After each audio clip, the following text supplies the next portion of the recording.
मेरा नाम सुगंधा है। आजकल के ज़माने में अगर हम बच्चों पर ध्यान ना दें तो बच्चे गलत राह पर भटक जाते हैं। मैं भी बहुत परेशान थी क्योंकि मेरी बेटी की उम्र 15 साल थी। वो दिखने में सुंदर थी, बहुत सीधी और भोली भाली थी। सुप्रिया मेरी इकलौती बेटी थी जो मेरे साथ साथ मेरे पति की भी लाडली थी। वो मेरी जिंदगी की सबसे हसीन हकीकत थी। मेरे पति मुझसे उम्र में छोटे थे। जब मेरी उनके साथ शादी हुई थी तब वो सिर्फ 21 साल के थे और मेरी उम्र 28 साल थी। मेरे पति हमेशा यही कहते कि तुम्हें मेरे पिता ने पसंद किया था जो अब इस दुनिया में नहीं है, और वो तुम्हें मेरे साथ बांध गए हैं। मेरे पति सच कहते हैं क्योंकि मुझे मेरे ससुर जी ने ही पसंद किया था।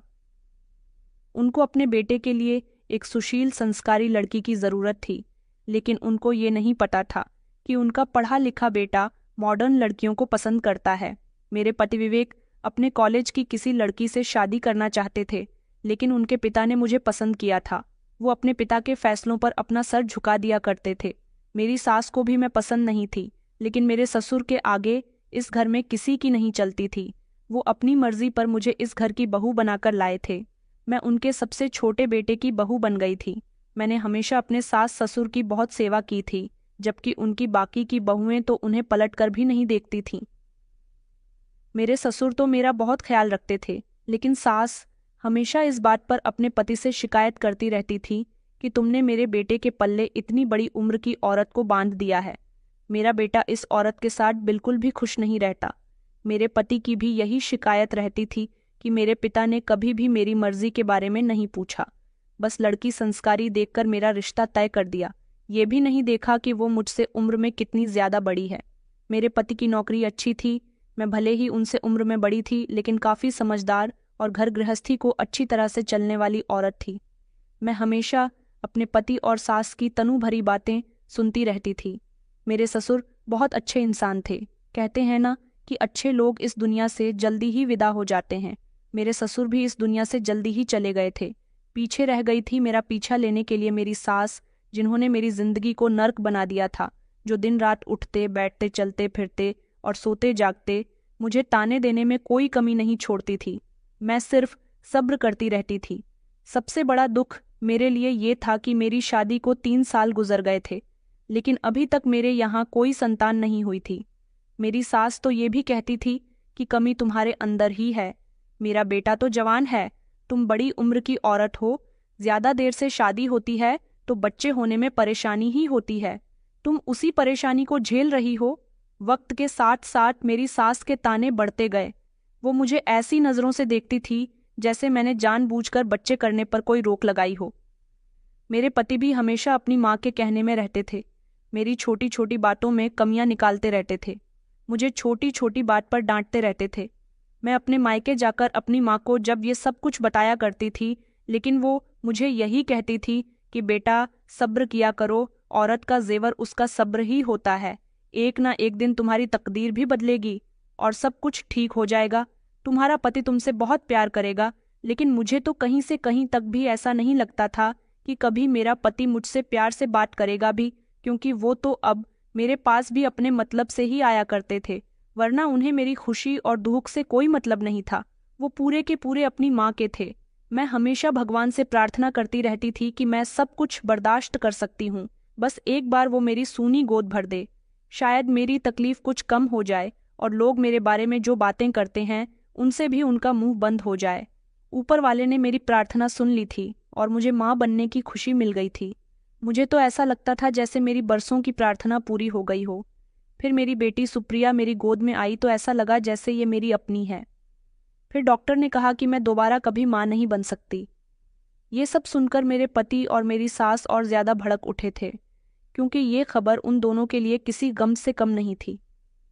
अस्पताल में मौजूद होकर मेरे पति ने मुझे एक ऐसी बात कही जिसे सुनकर मेरी आत्मा तक छलनी हो गई थी। मेरे पति ने कहा था कि अगर तुम माँ नहीं बन सकती तो मैं दूसरी शादी कर लूंगा। वैसे भी जब से तुम्हारे साथ मेरी शादी हुई है, तुमने मुझे दिया ही क्या है? अरे, तुम मुझे कभी खुश नहीं कर सकी। तुम्हारा साथ मुझे अच्छा नहीं लगता। सोचा था कि तुम मुझे पिता तो बना ही लोगी, बच्चों के सहारे मैं अपनी जिंदगी गुजार लूंगा, लेकिन अब पता चला कि तुम तो माँ भी नहीं बन सकती। मेरे पति के शब्द मेरे दिल को चीर रहे थे। उनके ऐसे शब्दों में थोड़ा भी अफसोस नहीं था। मेरी आंखों में आंसू आ गए थे। मैंने उसी समय अपने पति पर भड़कना शुरू कर दिया था, क्योंकि अब उनकी और उनकी माँ की बातें सुन सुनकर मेरे सुनने की हद खत्म हो चुकी थी। मैं आकर उनकी ऐसी कड़वी कसीली बातें कब तक बर्दाश्त करती रहती। मैंने उनसे कहा कि अगर कभी भी आपने मुझे छोड़ने की बात की या दूसरी शादी की बात की तो मैं कोर्ट का दरवाज़ा खटखटाऊंगी, और आप एक औरत की ताकत को नहीं जानते, एक औरत क्या क्या कर सकती है। मेरी इस बात पर वो थोड़ा सहम गए थे। उन्होंने मेरी बेटी को भी ठीक से नहीं देखा था। मुझे इस बात से कोई परवाह नहीं थी। मैं जब अस्पताल से डिस्चार्ज होकर घर चली गई तो मैं उसका ख्याल रख रही थी, लेकिन मुझे खुशी इस बात की थी कि जिस दिन से मेरी बेटी के कदम इस दुनिया में आए थे, मेरे पति का काम बहुत अच्छा चलने लगा था। वो खुद भी इस बात से हैरान थे कि उनका प्रमोशन हो गया और घर में पैसों की कोई कमी ना रही थी। वो इस बात को नहीं समझ रहे थे कि उनके यहाँ बेटी के कदम शुभ हैं। मेरी सास तो सिर्फ अपने बेटे की ही बड़ाइयाँ मार रही थी। मेरे पति की कामयाबी में दिन ब दिन बढ़ोतरी होती जा रही थी, और फिर एक दिन ऐसा हुआ कि हमने अपना पुराना घर भी बेच दिया और दूसरे नए घर में शिफ्ट हो गए थे। ऊपर वाले का दिया हमारे पास सब कुछ था, लेकिन फिर भी मेरे पति और मेरी सास मुझसे खुश नहीं रहते थे। मेरी बेटी जैसे जैसे बड़ी हो रही थी, खूबसूरत और क्यूट होती जा रही थी।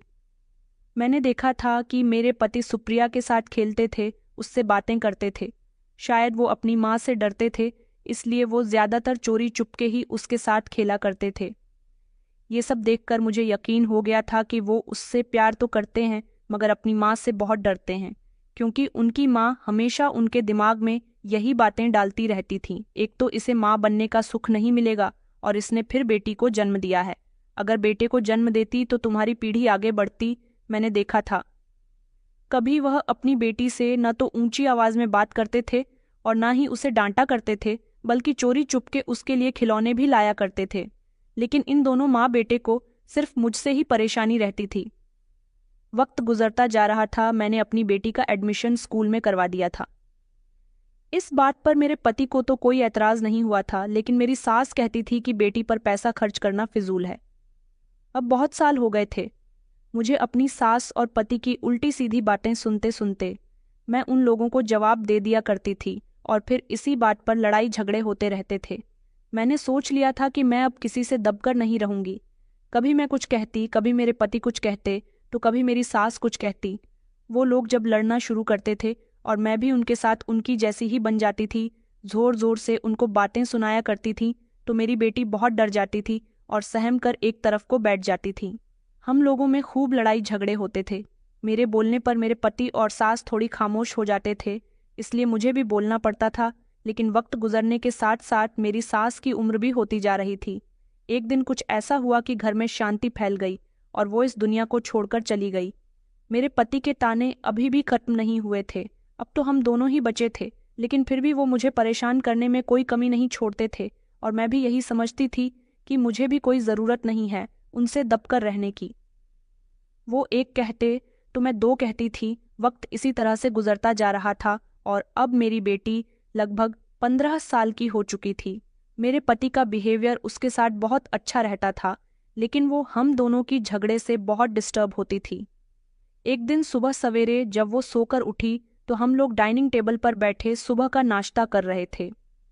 मेरे पति तो वैसे भी मुझसे ज्यादा बात नहीं करते थे। उन्होंने न्यूज़पेपर पढ़ते पढ़ते चाय के कप कुछ जैसे ही होठों से लगाया तो मुंह सिकोड़ते हुए उन्होंने चाय का कप जमीन पर फेंक दिया, जिससे चाय जमीन पर गिर गई थी और कप टूट चुका था। ये सब देखकर मैं भी हैरान रह गई और मेरी बेटी भी घबरा गई थी। सुप्रिया कहने लगी कि पापा क्या हुआ है, तो वो जोर से चिल्लाए और कहने लगी कि तुम्हारी माँ से कुछ नहीं आता। कई बार कहा है कि मुझे चाय में शक्कर कम डालकर दिया करो। इतने में ही मैं बोल पड़ी और मैंने कह दिया कि मैं चाय में शक्कर इसलिए ज्यादा डालती हूँ क्योंकि आपकी कड़वी जबान है। शक्कर ज्यादा होने से शायद आपकी कड़वी जुबान में मिठास आ जाए। और बस फिर क्या था, इस बात पर भी हम लोग लड़ना शुरू हो गए थे। आस पड़ोस के लोग भी ये बात बहुत अच्छे से जानते थे कि हम दोनों पति पत्नी की आपस में ना जाने कितने सालों से नहीं बनती। सुप्रिया ये सब देखकर अपने कमरे में चली गई थी और मैं भी अपने कमरे में आ गई थी। मेरे पति बिना नाश्ता किए ऑफिस चले गए थे। मैं देख रही थी कि सुप्रिया पढ़ाई में बिल्कुल भी अच्छी नहीं चल रही।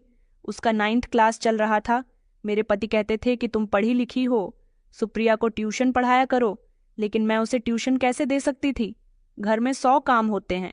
इस बात पर मैंने उनसे कह दिया था कि घर में नौकरानी लगा दो, मैं तुम्हारी बेटी को ट्यूशन दे दूंगी। लेकिन फिर वही बहस। इसीलिए मैंने सोचा कि मेरे पास उसको ट्यूशन देने का समय नहीं है, तो क्या हुआ, मैं उसके लिए कोई अच्छी ट्यूशन लगा देती हूँ। वैसे भी हम लोगों के झगड़े से वो इतनी डिस्टर्ब हो जाती है, शायद इसी वजह से वो अपनी पढ़ाई पर ध्यान नहीं दे पा रही। दिन रात उसके पिता मुझसे लड़ते रहते हैं। घर का माहौल तो खराब रहता ही है, साथ ही साथ मेरी बेटी की सोच खराब ना हो जाए। मेरे पति तो कभी नहीं बदल सकते, और अब तो मैं भी कम नहीं थी। जब से मेरे पति के हालात बदले थे, हमारे घर में किसी चीज़ की कमी ना रही थी। तभी से मैं अपने पति से और ज़्यादा डिमांड्स किया करती थी। मेरी सोच ये थी कि कभी मैंने अपने पति और उनकी माँ के डर से अपनी किसी ख्वाहिश को पूरा नहीं किया, इसलिए अब मैं अपनी हर ख्वाहिश को पूरा करूंगी, भले ही इसके लिए मुझे अपने पति से बदतमीजी ही क्यों ना करनी पड़े। मैं ऐसा ही किया करती थी। मेरे पति अगर मुझे पैसे देने में थोड़े भी लेट हो जाते थे तो मैं उनका जीना दुश्वार कर देती थी।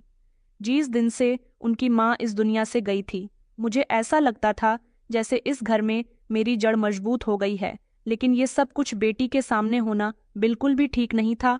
मैंने सोचा कि आधा दिन तो उसका स्कूल में गुजर जाता है और बाकी का आधा दिन अगर वो ट्यूशन पर रहेंगी तो ज़्यादा से ज़्यादा अपनी पढ़ाई पर कॉन्सेंट्रेट कर पाएगी और हम दोनों पति पत्नी के झगड़ों से भी दूर रहेंगी। यही सोचकर एक दिन मैंने अपने एक दोस्त से बात की। उसने पूछा कि अगर तुम्हारी जान पहचान में कोई अच्छी ट्यूशन पढ़ाने वाली टीचर हो तो मुझे ज़रूर बताना, क्योंकि वो ज़्यादातर स्कूल में नौकरी करती थी। मैं चाहती थी कि मेरी बेटी हमारे मोहल्ले से कहीं दूर ट्यूशन जाया करे, क्योंकि मोहल्ले के लगभग लोग हमें जानते थे। वैसे तो हमारे मोहल्ले की भी कुछ टीचर्स ऐसी थीं जो मेरी बेटी के ही स्कूल में जॉब किया करती थीं। मैं चाहती तो उनके पास भी उसे ट्यूशन पर डाल सकती थी, लेकिन मैंने जानबूझकर उसे अपने मोहल्ले में ट्यूशन पढ़ने के लिए नहीं भेजा। मुझे लगा कि कहीं मेरी बेटी मोहल्ले में ही जाएगी और मोहल्ले के लोग उसके सामने बातें करेंगे और उससे सवाल करेंगे कि तुम्हारे माता पिता हमेशा लड़ाई झगड़े क्यों करते रहते हैं, या फिर उसके माता पिता से रिलेटेड और भी कुछ सवाल करेंगे, तो ये बात शायद उसे अच्छी ना लगे। इसलिए मैंने उसे अपने मोहल्ले से काफ़ी दूर ट्यूशन के लिए डाला था, क्योंकि मेरे दोस्त ने मुझे अपनी एक जानने वाली के बारे में बताया था जो बहुत अच्छा ट्यूशन देती थी। मैंने इस बारे में सुप्रिया से बात की तो वो खुशी खुशी वहाँ पढ़ने के लिए तैयार हो गई थी। 1-2 दिन तो मैं उसे ट्यूशन छोड़ने के लिए खुद चली गई थी, लेकिन उसके बाद मैंने उससे कहा था कि अब तुम खुद ही चली जाया करो। वैसे भी मैं रोज़ रोज़ उसे ट्यूशन छोड़कर नहीं आ सकती थी। मैंने आसपास की औरतों से दोस्ती कर ली थी। अपनी बेटी और पति के जाने के बाद मैं उनके साथ मस्ती किया करती थी। वैसे भी अब मेरी जिंदगी में कोई मज़ा नहीं रहा था। कितने लंबे समय से मैं अपनी जिंदगी को बोरियत से जीती आ रही थी। मुझे अब ये सब अच्छा लगने लगा था और ये सब मेरे पति को बुरा लगने लगा था।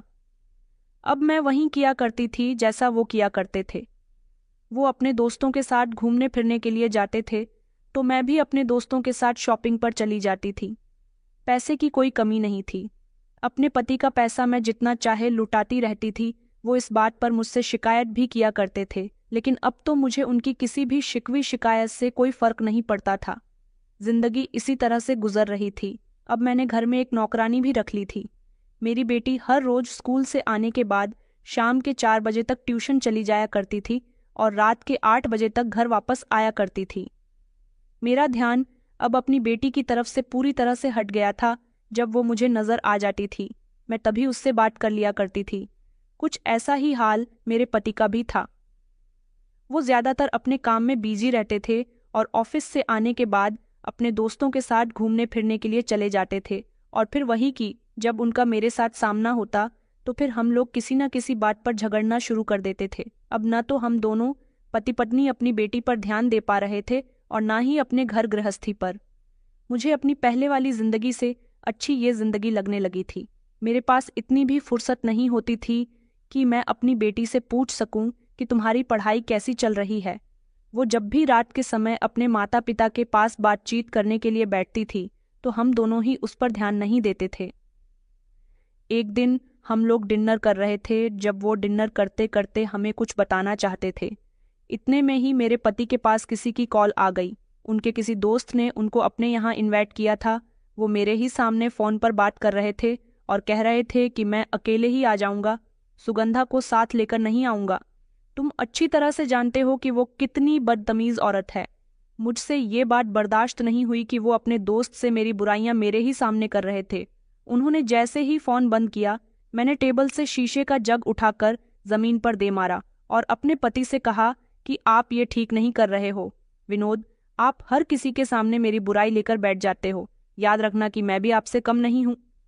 और फिर क्या था, इस बात ने बड़े से झगड़े का रूप ले लिया। सुप्रिया जो अपने माता पिता से कुछ कहना चाहती थी, उसकी बात अधूरी रह गई और वो खामोश होकर अपने कमरे में चली गई। फिर कई दिनों तक उसने हमसे कुछ भी कहने की कोशिश नहीं की। मैं अब छोटी मोटी किटी पार्टियां अपनी सहेलियों के साथ करने के लिए जाती रहती थी। बेटी को पढ़ने में बिजी कर दिया था, इसलिए उसकी कोई चिंता नहीं करती थी। पति तो वैसे भी जब उनका सामना उससे हो जाता तब उससे बात कर लिया करते थे। अब मेरी बेटी कब क्या कर रही थी, मुझे इस बात की कोई खबर नहीं थी, क्योंकि मैंने अपना पूरा घर नौकरानियों के हवाले कर दिया था। एक दिन जब मैं शाम के टाइम घर के अंदर दाखिल हुई तो मैंने देखा कि सुप्रिया स्कूल से आने के बाद बहुत परेशान है। मैंने उससे पूछा कि बेटा, तुम आ गई और अभी तक ट्यूशन पर नहीं गई, घर में क्या कर रही हो? उसने मेरी बात का कोई जवाब नहीं दिया और खामोशी से अपना बैग उठाकर ट्यूशन के लिए चली गई थी। उसकी ट्यूशन टीचर हर महीने मुझे फीस के लिए कॉल कर दिया करती थी। मैं उनको उनका पेमेंट साइन कर देती थी। उनसे भी मैंने कभी नहीं पूछा था कि मेरी बेटी पढ़ाई में कैसी चल रही है, और ना ही कभी उन्होंने मुझे सुप्रिया के बारे में कुछ बताया था। एक दिन अचानक मेरी तबीयत खराब हो गई। मुझे बहुत वीकनेस हो गई थी, जिसकी वजह से मैं घर से बाहर नहीं निकल पा रही थी। डॉक्टर ने मुझे आराम बताया था और अब मैं ज़्यादातर घर में ही आराम कर रही थी। सुप्रिया स्कूल से आने के बाद फ़ौरन ही ट्यूशन चली जाया करती थी और ट्यूशन से जैसे ही घर आती फ़ौरन ही अपने आप को कमरे में बंद कर लिया करती थी। अब जबकि मैं ज़्यादातर घर में ही मौजूद होती थी, तो यही सब मैंने हर रोज़ देखा था। इन सब में एक अजीब बात ये थी कि हर बार सुप्रिया के हाथ में एक शॉपर होता था। एक दिन मैंने सोचा कि मैं उससे पूछती हूँ कि वो आखिर शॉपर में क्या लेकर आती है, लेकिन मैं नहीं पूछ पाई। उसके पास तो इतना समय ही नहीं था कि वो मेरे पास आकर बैठ जाती। मेरी बेटी वैसे तो काफ़ी खुश रहती थी, हाँ, मगर घर में किसी से कोई बात नहीं करती थी। मैं कई दिनों से उसे देख रही थी। वो स्कूल से आने के बाद खुशी खुशी ट्यूशन चली जाती और उसके बाद कमरे में अपने आप को इस तरह से बंद कर लेती थी कि दोबारा कमरे से निकलती ही नहीं थी। एक दिन मैं उसके स्कूल से आने का इंतज़ार करने लगी। जैसे ही वो स्कूल से आई तो मैं उसके कमरे में आकर खड़ी हो गई। मैंने कहा कि बेटा, तुम्हारे पास फुर्सत नहीं है? मुझसे थोड़ी देर बात करने की भी तुम्हें पता है ना कि तुम्हारी मम्मी की तबीयत ठीक नहीं है, लेकिन तुमने फिर भी मेरे हालचाल पूछने की कोशिश भी नहीं की। मेरी बात पर सुप्रिया मुस्कुराई और कहने लगी, आप लोग अपना ध्यान खुद रख सकते हो, इसलिए मुझे ज़रूरत नहीं है कि मैं आपकी तबीयत के बारे में पूछूं। ये कहते हुए वो अपने कमरे में चली गई। मैं तो उसके अंदाज देखती रह गई थी कि उसने किस अंदाज से मुझसे बात की थी। हमेशा वो मुझसे बहुत प्यार से बात किया करती थी, लेकिन आज उसके बोलने में एक अजीब सा कड़कपन था। अब वो हम दोनों के पास भी आकर नहीं बैठती थी और बस ज्यादातर समय अपने कमरे के अंदर गुजारना, यही सब उसका रूटीन बन चुका था। कुछ दिन और इसी तरह से गुजर गए थे। एक दिन मुझे नौकरानी ने बताया कि मालकिन, मुझे आपसे कुछ ज़रूरी बात करनी है। मैंने उससे कहा कि हाँ बताओ, क्या बात है। उसने कहा कि सुप्रिया बेबी को मैं कई दिनों से नोटिस कर रही हूँ, वो अपने आप को कमरे में बंद करके रखती है। दिन मैं उनके कमरे में किसी काम से गई तो मैंने उनके हाथ में एक नारंगी देखी थी। मैंने चौंक कर कहा, नारंगी? कौन सी नारंगी? तो वो कहने लगी कि पता नहीं वो उस नारंगी के साथ क्या कर रही थी, लेकिन मुझे पक्का यकीन है कि सुप्रिया बेबी ज़रूर कुछ न कुछ गड़बड़ कर रही है। मैंने उन्हें एक दो बार फ़ोन पर भी बातें करते हुए सुना है। वो किसी से हंस हंस कर फ़ोन पर बातें करती है।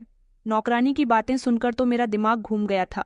उसे तो मैंने डांट कर कमरे से निकाल दिया था कि तुम मेरी बेटी पर ताकझांक किससे पूछकर करती हो, ऐसा करने की तुम्हारी हिम्मत कैसे हुई? वो मेरी बात पर शर्मिंदा हो गई थी। उसने कहा कि मुझे माफ़ कर दीजिए मालकिन, मैंने सोचा कि मुझे इस बारे में आपको बता देना चाहिए कि आपकी बेटी जवान हो रही है, इसलिए मैंने आपको बता दिया कि कहीं कुछ गलत ना हो जाए। नौकरानी के जाने के बाद मैं गहरी सोच में पड़ गई थी। मैंने सोचा था कि आज जब सुप्रिया घर आएगी तो मैं देखूंगी कि आखिर कमरे में बंद होने के बाद वो क्या करती है। मैंने उसके कमरे का लॉक खराब कर दिया क्योंकि मैं उसे कितना भी रोकने की कोशिश करती थी वो अपने कमरे में चली ही जाती थी। अपने माता पिता को भी वो पूरी तरह से इग्नोर कर रही थी। उस दिन जब मैंने उसके कमरे का लॉक खराब कर दिया तो मैं अपने कमरे में आकर बैठ गई थी। अब मुझे उसके ट्यूशन से वापस आने का इंतजार था। जैसे ही वो घर के अंदर दाखिल हुई तो हर बार की तरह उसके हाथ में एक चॉपर होता था। वो उसे लेकर फौरन ही अपने कमरे में चली गई। उसने कमरे के दरवाजे को अंदर से बंद कर लिया था, लेकिन वो ये नहीं जानती थी कि लॉक खराब हो चुका है। मैं धीमे कदमों से उसके कमरे की तरफ गई और मैंने फौरन ही कमरे का दरवाज़ा खोल दिया। जिस पर उसने पलटकर मुझे देखा, मैंने देखा कि वो फ़ोन पर किसी से हंस हंस कर बातें कर रही थी। मुझे कमरे के अंदर आते हुए देखकर उसने फौरन ही अपना मोबाइल छुपा लिया। मैंने उससे पूछा कि क्या बात है, तुम किससे बातें कर रही हो। मैं जैसे ही उसके करीब गई तो वो घबरा गई और कहने लगी कि अपनी एक सहेली से बात कर रही थी। वो मुझसे नज़र चुराकर बात कर रही थी।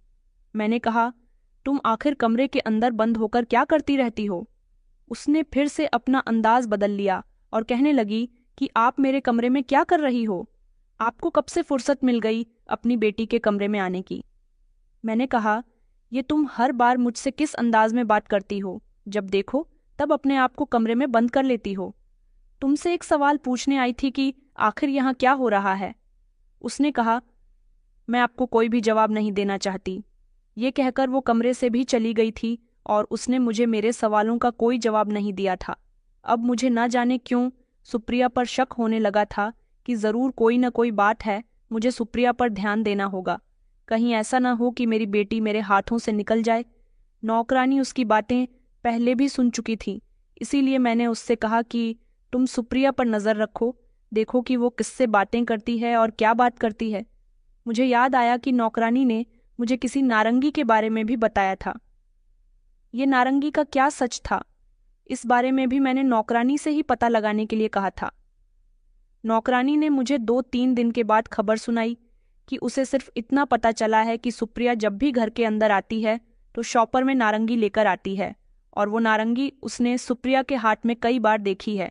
उसने मुझे बताया था कि एक बार मैंने सुप्रिया बेबी को देखा था, उनकी तबीयत कुछ ठीक नहीं लग रही थी। मैं ये बात सुनकर दंग रह गई। मैंने कहा, जब उसकी तबीयत ठीक नहीं थी तो तुमने ये बात मुझे क्यों नहीं बताई। वो कहने लगी कि मालकिन इसलिए नहीं बताई क्योंकि उस दिन मैं आधे दिन से ही छुट्टी लेकर चली गई थी और फिर बाद में मुझे ये बात आपको बतानी याद नहीं रही। मैंने कहा कि अच्छा, अब ये बताओ कि तुम क्या खबर लेकर आई हो। वो कहने लगी कि मालकिन, जब सुप्रिया बीबी ट्यूशन से आ गई थी तो मैं उनके कमरे में चाय लेकर गई थी। मैंने उनको दरवाजे से खड़े होकर खामोशी से फ़ोन पर किसी से बातें करते हुए सुना था। उन्होंने कहा था कि वो कल ट्यूशन ज़रूर जाएंगी और लौटते हुए तुमसे भी मिलेंगी। मैंने कहा, वो किसी से मिलना चाहती है। नौकरानी कहने लगी, अब ये तो मुझे नहीं पता, मैं इतनी ही जानकारी हासिल कर पाई हूँ। मैंने कहा कि अच्छा ठीक है, अब जो करना है वो मुझे ही करना होगा। मैंने इस बारे में अपने पति से बात करने की कोशिश की। मैंने उनको बताया कि मुझे कुछ दिनों से सुप्रिया की हरकतें ठीक नहीं लग रहीं, आप ज़रा उस पर नज़र रखिए। मेरी इस बात पर मेरे पति शोर मचाने लगे। कहने लगी कि तुम उसकी माँ हो, तुम्हें उसकी परवाह करनी चाहिए। मैं तो बाहर के काम देखता हूँ और तुम सारा दिन घर में क्या करती रहती हो, तुम्हें तो माँ ही ठीक रखती थी। अपने पति की बात सुनकर आज मेरा उन्हें कुछ भी कहने का मन नहीं कर रहा था। मेरा दिमाग सिर्फ इसी बात पर अटका हुआ था कि पता नहीं सुप्रिया क्या करती फिर रही है और ये नारंगी क्यों घर के अंदर लेकर आती है। अब ना तो हमारी बेटी हमारे साथ नाश्ता किया करती थी और ना ही हमारे साथ किसी टाइम का खाना खाया करती थी। वो ज़्यादा देर सब काम अपने कमरे में ही कर रही थी। वो ऐसा क्यों कर रही थी, यही मैं जानना चाहती थी। मैंने फैसला किया कि मैं अपनी बेटी के पीछे पीछे उसके ट्यूशन जाऊंगी और देखूंगी कि आखिर वह क्या होता है। अगले दिन मैं उसे बिना बताए उसके ट्यूशन चली गई और वह थोड़ी दूरी पर अपनी गाड़ी रुकवाकर गाड़ी के अंदर ही बैठी रही ताकि सुप्रिया मुझे न देख सके। काफ़ी देर तक मैं गाड़ी के अंदर ही बैठी रही थी। मैं उसके बाहर निकलने का इंतज़ार कर रही थी। थोड़ी देर के बाद मैंने देखा कि वो किसी लड़के के साथ अपने ट्यूशन से निकली थी और उस लड़की के साथ कहीं जाने लगी। ये लड़का कौन था, ये देखकर मैं हैरान रह गई थी। मेरी बेटी उसके साथ कहाँ जा रही थी ये मैं समझ नहीं पा रही थी। मैंने जल्दी से ड्राइवर से कहा कि गाड़ी आगे बढ़ाओ। थोड़ी देर गुजरी थी कि वो उस लड़के के साथ बातें करते हुए सड़क पर चल रही थी। पता नहीं वो लड़का मेरी बेटी को कहाँ लेकर जा रहा था। मैं तो घबरा गई। मैंने फौरन ही अपनी गाड़ी ड्राइवर से आगे रोकने के लिए कहा और मैंने गाड़ी से उतरकर बेटी का हाथ पकड़ा और उस लड़के से भी कहा, तुम मेरी बेटी को लेकर कहाँ जा रहे हो और तुम कौन हो? वो लड़का शायद पहचान गया था कि मैं सुप्रिया की माँ हूँ। वो फौरन ही वहां से भागने लगा। मैं उस पर चिल्लाने लगी, उसे आवाज लगाने लगी, मगर उसने पलटकर नहीं देखा। मैंने सुप्रिया से पूछा कि बताओ ये सब क्या हो रहा है और तुम इस लड़के के साथ कहाँ जा रही थी?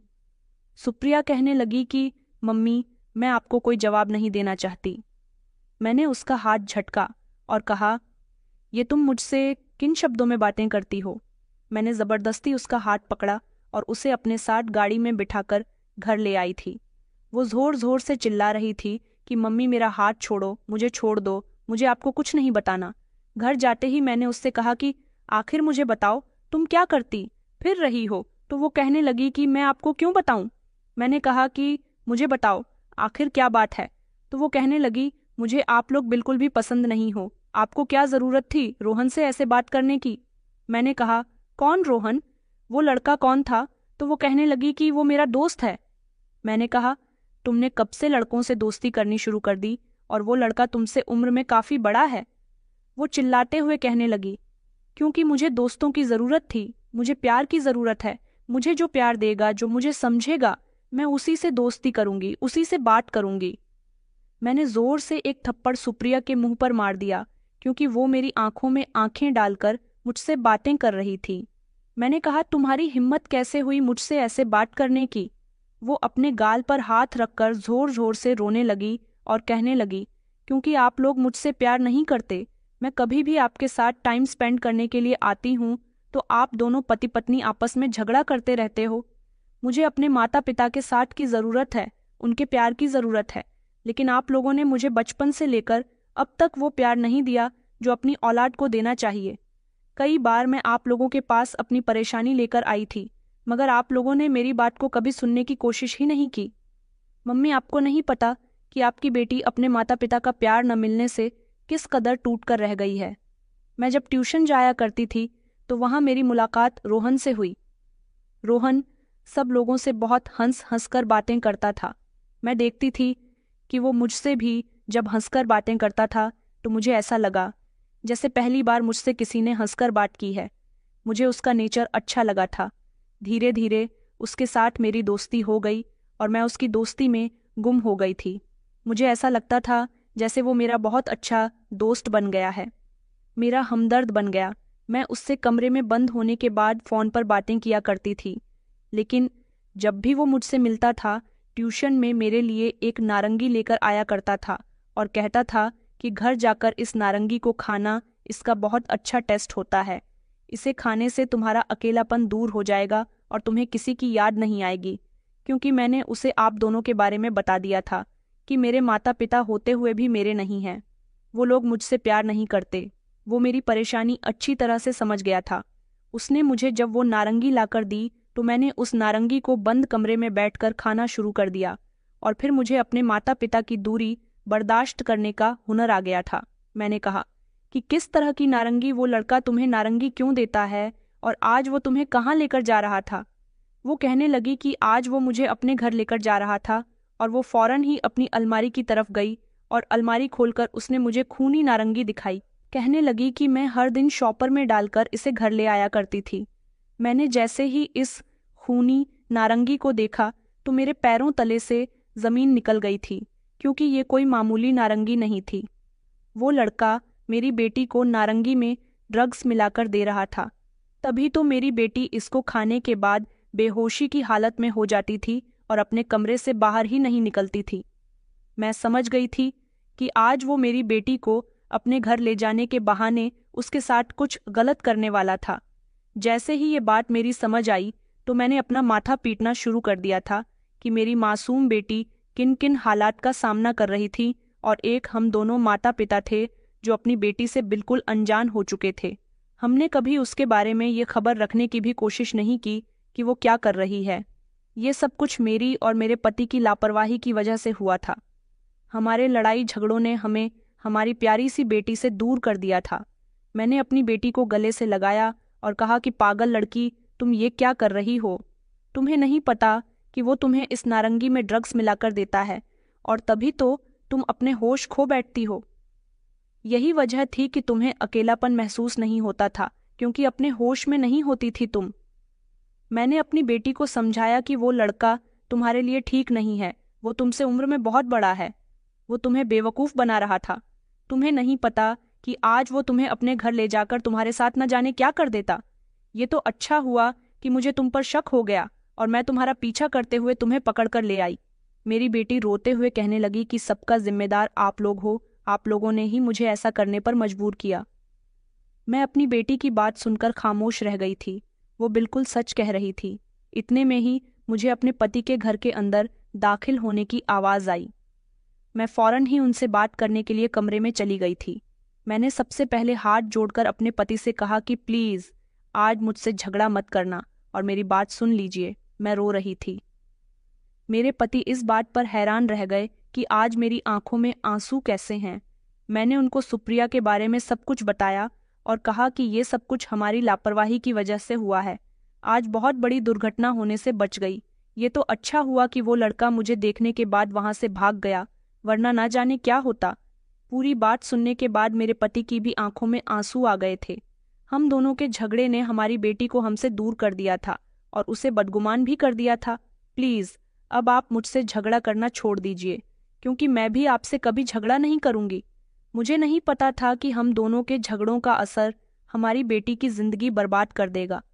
मैंने फिलहाल तो उसे समझा दिया है और वो नारंगी भी उठाकर मैं अपने साथ ले आई हूँ। ये कहकर मैं हाथ जोड़कर फूट फूट कर रोने लगी थी। मेरे पति मेरे सामने आए। उन्होंने मेरे हाथ पकड़ लिया और कहने लगे कि तुम ठीक कह रही हो। मुझे नहीं पता था कि हम दोनों के झगड़ों का असर मेरी बेटी पर कुछ इस तरह से होगा। मैं भी कभी तुमसे कोई झगड़ा नहीं करूंगा। मुझे माफ़ कर दो, क्योंकि मेरा बिहेवियर शुरू से ही तुम्हारे साथ सख्त रहा है। तभी तो तुम भी मेरे जैसी ही हो गई, लेकिन अब हमें अपनी बेटी की खातिर सुधरना होगा। चलो हमें उससे माफ़ी मांगनी चाहिए। हम दोनों एक साथ मिलकर सुप्रिया से माफ़ी मांगने के लिए चले गए थे। हमें देखकर वो हैरान रह गई थी। जब हम दोनों ने उसके आगे हाथ जोड़कर उससे माफ़ी मांगी तो उसने हमें माफ़ कर दिया था। उसने कहा था कि मुझे सिर्फ अपने माता पिता के प्यार की ज़रूरत थी। मुझे आप लोगों का साथ चाहिए। मुझे ऐसा लगता था जैसे मैं पूरी तरह से अकेली हो गई हूँ। इसीलिए जो मुझसे प्यार से बात कर लेता था, मैं उसी पर विश्वास कर लिया करती थी। हम दोनों ने अपनी बेटी से माफ़ी मांग ली और उसने हमें माफ़ कर दिया। मैं आप लोगों से यही कहना चाहूँगी कि अपने झगड़ों के बीच अपने आप को इतना बिजी न कर ले कि अपने बच्चों से ही दूर हो जाए। कहीं न कहीं दौलत आने पर मैं भी बदल गई थी और तभी मैंने अपने आप से उसे दूर रखना बेहतर समझा। उसके बाद मेरे संबंध मेरे पति के साथ भी अच्छे रहने लगे। अपनी बेटी की खातिर हम दोनों एक दूसरे से मोहब्बत से रहने लगे थे और फिर इस तरह हमारा एक खुशहाल घर लगने लगा। मेरे पति ने उस लड़के के खिलाफ भी कार्यवाही की जो मेरी बेटी के ट्यूशन में उसके साथ पढ़ता था और नारंगी में ड्रग्स मिलाकर लोगों को दिया करता था। इस तरह उनको ड्रग्स की आदत पड़ रही थी। मेरी बेटी हर दिन अपना अकेलापन दूर करने के लिए हर रोज उसे ड्रग्स भरी नारंगी ले आती थी। मेरे पति ने पुलिस के साथ मिलकर उसे पकड़ लिया और ट्यूशन में भी वो जिन लड़के लड़कियों को बहाने से ड्रग्स बेच रहा था, उनको भी अरेस्ट कर लिया गया था। अब मेरी बेटी को हम दोनों पति पत्नी का प्यार मिल गया तो वो काफ़ी हद तक ठीक है और हमारे साथ बहुत होशियार रहती है। तो दोस्तों, उम्मीद करती हूँ आपको हमारी कहानी पसंद आई होगी। कहानी पसंद आई है तो वीडियो को लाइक और चैनल को सब्सक्राइब करें। धन्यवाद।